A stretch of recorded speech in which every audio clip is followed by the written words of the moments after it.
You're tuned into the Grant Business Show with Rodney Walker.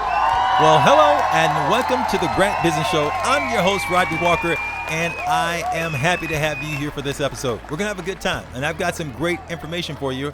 You're tuned in to the show that is 100% dedicated to one thing. Yes, you and growing your Grant business.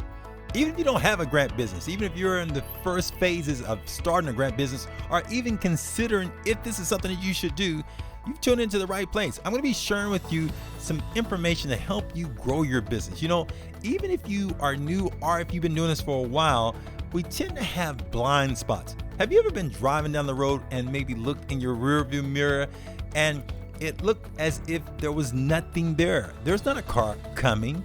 But as soon as you started pulling over into that lane, you hear somebody saying, "Ink, ink." That's a sign for you to get out of the way because you miss the obvious, which was a car that was there, but you didn't see it in your rearview mirror.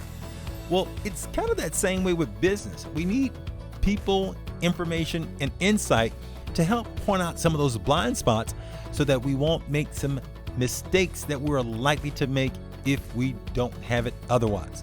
And on today's show, I'm going to be sharing with you 5 fallacies that grant business owners make when basically these mistakes keep them from growing.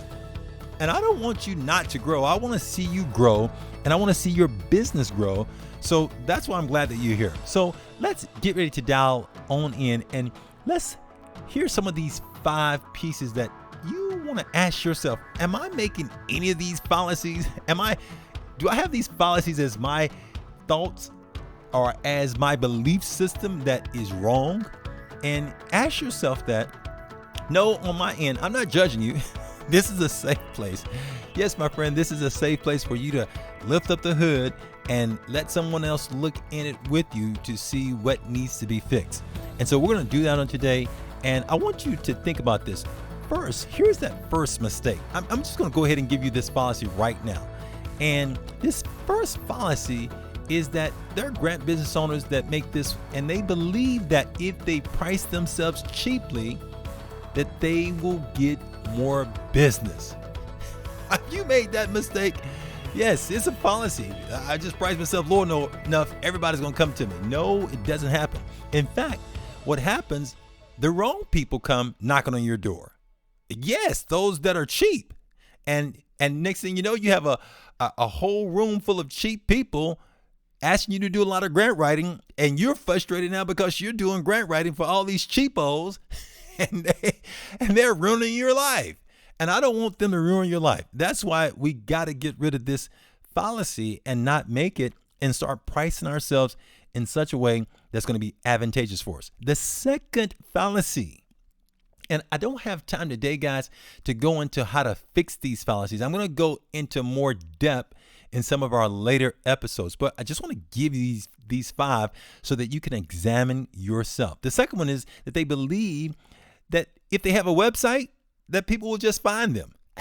And the reason I'm laughing is because I made this mistake as well. When I first started out, I was like, great, I'm on the web. Hey, I'm on the World Wide Web. They're going to just find me and just come knocking on my door, and I'm just going to start getting business as a result. No, it does not work that way, my friend.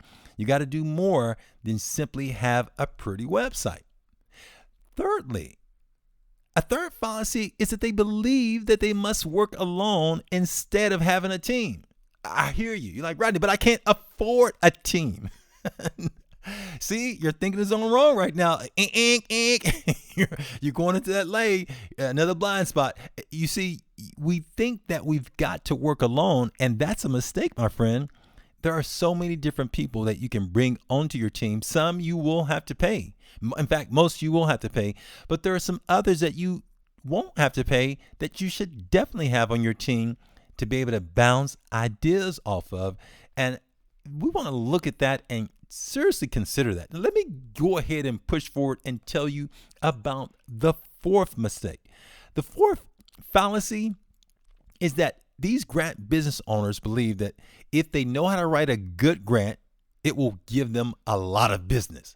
I'm a good grant writer, right? Why isn't my grant business growing? Well, there are a lot of other factors that go into you being successful, as a grant business owner that goes well beyond just being able to write a good grant. In fact, some of the best grant writers are some of the ones that don't have any business and are scratching their heads like, Rodney, I'm the best at what I do, but I can't get any business.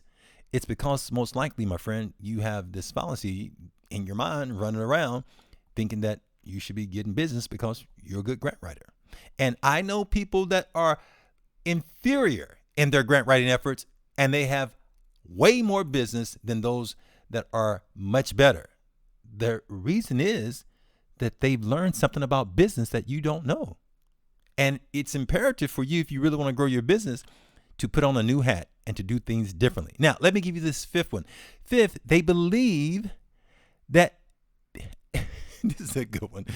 They believe that they can be a good business owner without knowing how to sell and do marketing. If this is not a big fallacy, I don't know what is. This is probably the largest one, because, my friend, many think that they can just cakewalk themselves into business, and you cannot.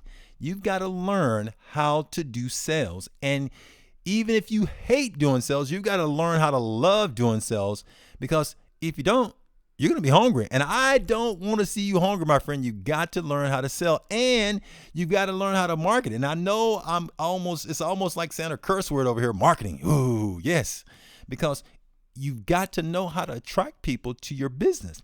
Otherwise, you're going to be on your lonesome island by your lonesome self, and you won't get the business that you deserve. And I don't want that to be your story. So that's why I'm giving you these 5 fallacies, so that we can start fixing these fallacies, eliminating these fallacies, and replacing them with accurate information. So part of what I'm encouraging you to do, my friend, is to start thinking accurately about your business. And as soon as we can get you to think accurately about your business and yourself and what needs to be improved and what needs to be fixed, the sooner we can help you and your business to grow. Now, I don't have much time on today's show to go into more detail about each of these 5 fallacies, but here's what I'm going to do. I'm going to share with you in our next 5 episodes. I'm going to deal with each of these fallacies, and I'm going to be sharing with you a little bit more information about how to fix some of this so that we can turn the corner and help your business to grow. Now, if you haven't already, I'm going to encourage you also to come to a fuller webinar that I have. It's a training called 6-Figure Grant Business. And if you're interested in growing your business and making it a 6-figure grant business, I'm going to encourage you to go to 6figuregrantbusiness.com and join me for a training that I'll be having on today that can help you to turn things around. I'm going to go into more detail about some of what I've shared today, and you can start fixing some of what you have. And I want to let you know that we have a cohort of people that are hanging out, and we're getting together. And this year, I'm going to help at least 10 businesses to grow to become 6-figure businesses, 6-figure grant businesses. And if you, my friend, believe that you should be one of those, I want to invite you to reach out to me, reach out to my team and I, and what we'll do is we'll schedule a time to connect with you to find out if what we have is a great fit for you or not. Now, I'll be honest with you, I do not work with everybody. Yes, I'm picky. I'll say it, I'm picky. But if you think that this is the right fit for you, reach out to us. It may be a good fit, and I'll look forward to connecting with you. You can reach out to my team and I over at grantcentralusa.com, and we'll connect with you. We look forward to hanging out with you. And my friend, I want you to remember, be brave, be bold, be brilliant, and I want you to take charge. I'll see you on the next episode, where I'll be sharing more information about why pricing your business cheaply is a big mistake. I'll see you soon. Have a great day, and thank you for listening.